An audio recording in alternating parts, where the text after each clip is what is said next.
Absorb and complimentary colour সম্পর্কে প্রায় সময় নিট এবং আইআইটি লেভেলে কোশ্চেন আসে।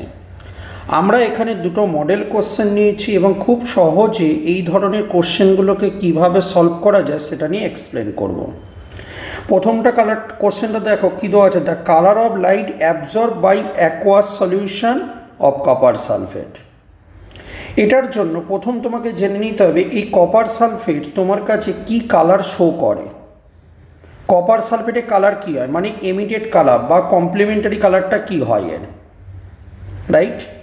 আমরা জানি কপার সালফেটের কালার হয় ব্লু গ্রিন টাইপের কালার হয়, রাইট? এবার তোমাকে জেনে নিতে হবে যে আমাদের যে এই যে হোয়াইট কালার আছে সেই হোয়াইট কালার কত রকমভাবে ভাগ হয়। আমরা জানি হোয়াইট কালার কত রকমভাবে ভাগ হয়, সেটা কি হয়, ভিবজিয়াম এটা হয়ে থাকে। এবার এটাকে তুমি একটা সার্কেলের মধ্যে করে নাও। এটা যদি করে নিতে পারো তাহলে দেখো তোমার কাছে খুব সুবিধাজনক হবে।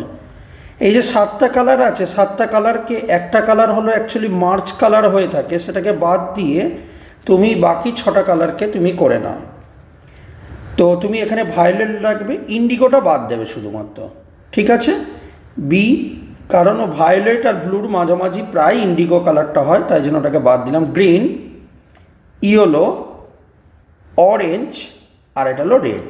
এই যে এটাকে শুধু বাদ দিয়েছি, violet, blue, green, yellow, orange, red. এবার এর মনে রাখার সহজ উপায়টা কি, কমপ্লিমেন্টারি কালারটা হলো ঠিক তার অপোজিট কালারটা হলো কমপ্লিমেন্টারি, অর্থাৎ গ্রিনের অপোজিট কালারটা হলো রেড। অর্থাৎ রেড কালার যদি অ্যাবজর্ব করে শো করবে গ্রিন কালার, বা গ্রিন কালার যদি অ্যাবজর্ব করবে শো করবে রেড কালার। উল্টোভাবে ভাবো, ভায়োলেটের উল্টো দিকে কী আছে, ইয়েলো, তার মানে ভায়োলেট কালার যদি অ্যাবজর্ব করে ইয়েলো কালার শো করবে, বা ইয়েলো কালার অ্যাবজর্ব করলে ভায়োলেট কালার শো করবে। এখন এই কোশ্চেনটা চলে আসে, এখানে কি হয়, কপার সালফেটের কালার ব্লু গ্রিন। ব্লু মানে কোনটা, ব্লু মানে এইটা, আর গ্রিন মানে এইটা। ব্লুর অপোজিটে চলে আসো ও মানে অরেঞ্জ, গ্রিনের অপোজিটে চলে আসো রেড, তার মানে অরেঞ্জ আর রেড কালার অ্যাবজর্ব করবে, তার মানে অরেঞ্জ রেড, মানে অপশান এ হলো অ্যান্সার। ক্লিয়ার? মানে তার কালারটা জানলেই তার পরের স্টেপটা থেকে আমরা বলে দিতে পারবো। পরেরটা দেখো, লাইগ্যান্ড বলেছে L1, L2, L3 এবং L4 লাইগ্যান্ড আছে। কি কি কালার অ্যাবজর্ব করছে, রেড, গ্রিন, ইয়েলো এবং ব্লু কালার অ্যাবজর্ব করছে। তার মানে আমার কাছে যে ভিবজিওর কালারটা রয়েছে এটা আমি লিখে নিলাম। তাহলে দেখো কোন কালারটা কে অ্যাবজর্ব করছে, রেড কালারটা কে করছে, দেখো রেড কালারটা করছে L1, তার মানে এটা হলো L1, ঠিক আছে? ও ইয়েলোটা কী হবে, ইয়েলোটা হবে L3, ইয়েলোটা হলো L3। গ্রিনটা কী হবে, গ্রিনটা হবে L2, তাই তো? আর ব্লুটা কী হবে, ব্লুটা হবে L1।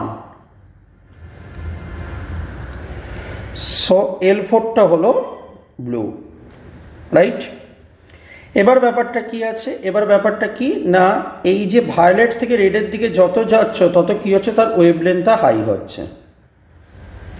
তাহলে ওয়েভলেন্থের সঙ্গে এনার্জি কি রিলেশন, ই সমান এসসি বাই ল্যামডা, তার মানে ওয়েভলেন্থটা হাই, তার মানে এনার্জিটা লো, তার মানে এনার্জিটা লো হচ্ছে। তাহলে ক্রিস্টাল ফিল্ড যে স্প্লিটিং রয়েছে সেইটাও লো হবে, কারণ ওটাও তো এনার্জির একটা ইউনিট। আর যত ভায়োলেটের দিকে আসছে তার মানে এনার্জিটা, এই ওয়েভলেন্থটা কম হচ্ছে, এনার্জিটা বেশি হবে এবং ডেল্টা নটটা হাই হবে, তাই তো?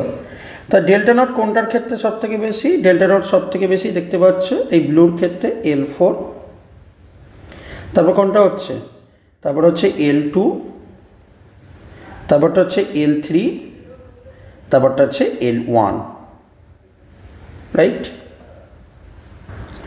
সো এটা হলো তোমার কাছে লাইগ্যান্ড স্ট্রেন্থ। অর্ডারটা দেখে নিও, অর্ডারটা রং আছে। তো এই ছিল অ্যাবজর্পশন এবং কমপ্লিমেন্টারি কালারের টিপস। ধন্যবাদ।